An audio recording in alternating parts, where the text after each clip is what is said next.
Alright, hello everybody. This video is going to be a tier list for the Anime Last Stand Dragon Ball update. I figured I'd make this video because a couple people have been asking for it in my Discord, and I will make an updated tier list when the update drops tomorrow, but I thought I'd make this one and see how it compares for the huge update that should be coming tomorrow. So, yeah, hope you guys enjoy this video, hope it helps, and let's get into it. Okay, so for how I'm going to be organizing this tier list, I've got Meta Ground, Meta Hill Hybrid, Meta Support, Good Ground, Good Hill Hybrid, Good Support, and then Farms. This tier list isn't going to be specifically for Infinites or Story Mode, it's just going to be for everything kind of overall for the entire game. This is going to be completely opinion based, so don't be like hating too much, okay, because you could have completely different opinions than I do, but do respectfully let me know how you feel about this tier list in the comments. Anyways, let's get into it, starting with Farms. So I went ahead and ranked every farm here. To start, I think Idol is the best farm in the game. Not only does she make a really great amount of money, but she also has a 15% range buff on top of that, which is really nice for Infinites. Next we've got Best Waifu, or the exotic version of Speed Cart. Now in some cases this unit can make more money than Idol, so if you want purely money then it can be better. So yeah, second on my list, but good for money. Next we've got Speed Cart, the normal mythic version. He's alright, he's a decent farm if it's the best unit you have, but these two I think are definitely better. Then we've got Pride Knight, which is going to be probably the worst farm in the game. There is also Pride Starter, but I'm not putting him on this list because he's a paid unit, you have to buy a Game Pass.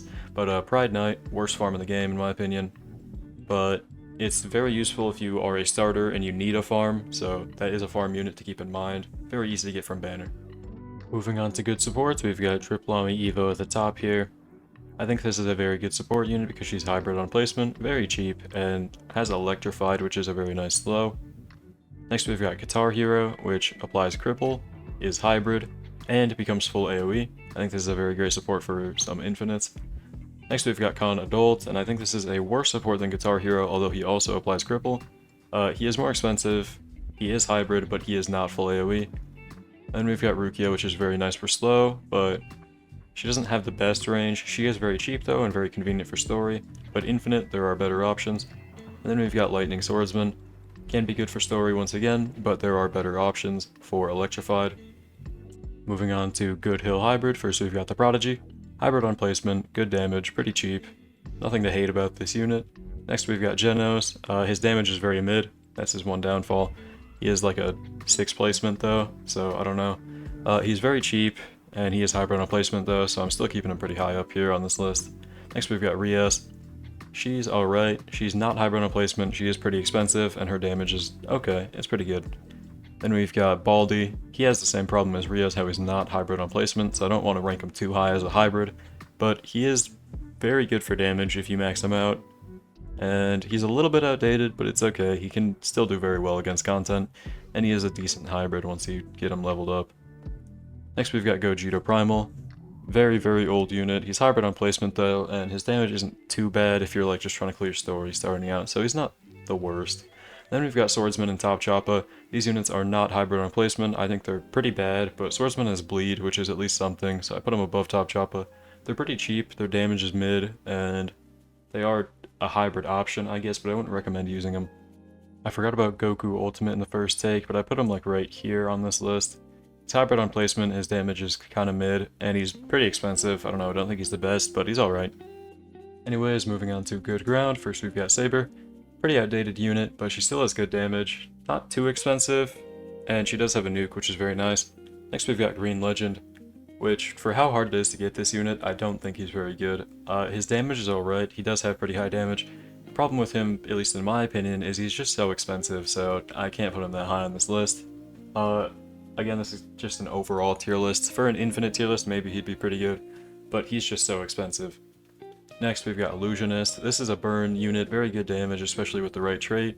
Not too expensive either. I don't know, not much to say about this unit. Same with Captain Commander. It's a burn unit, they do good damage, especially with the right trait. Not too much to say. And then Ulquiorra, which is just, I don't know, like a cheap-ish option. Decent damage, I don't know, pretty good for story, but not as good as these other options on the list. Okay, now we're getting into the serious part of the tier list. We're getting into the meta categories. First, we've got meta support. So first on this list is going to be Bobak and Boa as well. So Bobak, hybrid on placement. He can solo pretty much any content in the game. Not the best for Infinites. There are better options for Infinites, but for like tiny tasking and just convenience, best unit I think. it's just so easy to play the game with Bobak. Next we've got Boa. A lot of people may disagree with these two placements, but same reasoning as Bobak really. Like a lot of macros can just use Boa, and when you're just kind of playing brainlessly and just farming for hours, it's just convenient to have these two supports. And they're still very good for infinites too, because, I don't know, the slow is just something that's not going to be bad, like ever. Slow is always just going to be kind of useful in some case, no matter what content it is. So I think these units are just overall very meta. Next we've got Super Robot 12. Now, the Fear ability, the Fear passive, is kind of glitched at the moment, doesn't really do anything, it doesn't have a stun, but if it worked, I do think this is a very nice support, very good damage, hybrid, and very nice Fear ability. Next we've got Shiny Shenron, so this is just going to be obviously better than Shenron, he has better stats, but he's going to function the same. He has Cripple, he's hybrid on placement, becomes full AoE, and he has an ability which increases the HP of the base. I think this is a very great support. Next we've got Giga Chad, which I'm going to throw right above normal Shenron. So Giga Chad has a time stop, non-global, very nice, very convenient, especially for infinites, very good at stalling enemies. I think it's a very nice support. Then we've got Shenron, which is just the same as Shiny Shenron. He's going to be a full AoE cripple unit, and he's just going to have kind of worse stats. Next we've got Ice Ice Baby. Very good freeze unit if you need a freeze, slow down, kind of slow support on your team. He is hybrid, he does become full AoE, so he's very nice to use. Then we've got Strongest Sorcerer Gojo Unmasked. Very nice unit, kind of outdated compared to some of the new supports, I don't know. Still very good damage. He's just not very support oriented. His time stop is kind of mid compared to the new time stops in the game. He's still meta, like he's still very usable for any content, but his time stop is not the best support, so he's towards the bottom of the meta category. And then we've got Dark Flash. Dark Flash is a Fear unit, and Fear is very nice to have. He's also a pretty cheap unit, so I think he's very good, but Super Robot 12 is just way better, so yeah, he's at the bottom of the meta. Moving on to Meta Hill Hybrid, first we've of course got Sukuna, best hybrid unit in the game in my opinion, maybe even one of the best in the game, period. He's got a damage over time effect, kind of like Bleed, but a lot stronger. It's called Dismantle. This is also going to make enemies take more damage. It's really crazy, especially if you have the right trait. Then he's got an ability which is kind of like a nuke. It's just insane. This unit is amazing, especially for being hybrid on placement. Next we've got Mash. Very good damage. He does have a slow on some upgrades as well, and he is hybrid, so very good hybrid damage, especially for infinites. I think this unit is very nice.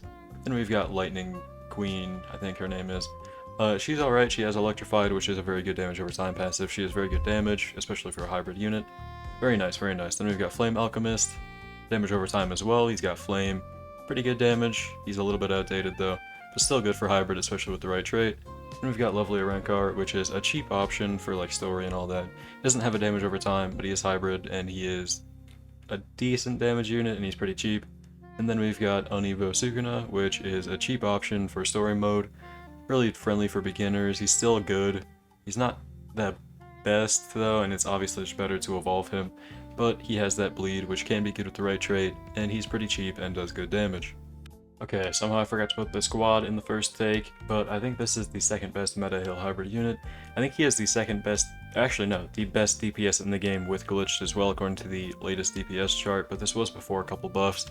He has very good damage because he has Electrified, he's hybrid on placement, he's not too expensive, and I don't know, just all around a very great unit. I think he's the second best Meta Hill Hybrid on this list. Finally, we've got Meta Ground. So first we've got Heavenly Chad. I think this is one of the best units in the game. He's very cheap, does insane damage, and even has a time stop at max upgrade. No real downside to him. Then we've got Fused Warrior. The downside of this unit is he's so expensive, but he does really crazy damage, and I think he got a buff where he's hybrid now on one of the later upgrades, but it's so expensive that I'm going to count him as ground. Same with a couple units in this tier. They're just so expensive I'm counting them as ground, even though they are hybrid. But anyway, yeah, good unit, pretty expensive, really good damage. Yuta, same thing, really good damage, pretty expensive, and he's hybrid but on final upgrade. Then we've got Albedo, same thing, hybrid on final upgrade, really good damage, bleed unit. She's kinda like comparable to Guts. I think their damage is very similar. I tested them, but she's a little bit better because she can be hybrid, and I think she's better damage for the price. But Guts is short lead after her. He's very good, he's full AoE and good ground damage. Next we've got Yami. This is kind of a questionable place to put this unit. I know a lot of people may disagree and think he's worse. This unit is very good for story mode and just kind of mindlessly farming, you can just throw him down, he only costs 600, and then he can solo pretty much everything if you have a good trade on him. And then if you aren't running him only in story, if you want to bring him into infinite, he also has slow, which there's nothing to hate about slow, right? It's good, it slows them down, it's usable for any content, really convenient for any content. Always helps if a unit has some kind of support ability. Next we've got Majin Vegeta. Very good damage. He is pretty expensive, but if you do upgrade him enough, he does have an ability, which I think is really nice for infinites or just killing bosses. Very good damage, nice nuke ability. Then we've got Meteor Guard finally. So this unit is hybrid. It's going to be really expensive though, so I'm counting him as ground. Well, not really expensive, but pretty expensive. I don't know. Expensive enough to where you'd want to use a different hybrid instead. But he does good ground damage. He's full AoE at later upgrades, and he has Burn, which can be heavily amplified by Glitched or Avatar. Anyways, that is the tier list. Let me know how you guys feel about it in the comments. There are probably going to be a lot of issues, but this is entirely my opinion and what I know, and I want to know how it'll compare after the update tomorrow. But anyways, that's going to be it for the video. Hope you guys enjoyed. If you did, maybe consider leaving a like or subscribing. Yeah, that's it. Thank you for watching. Hope you enjoyed. Hope to see you in the next one. Have a great day.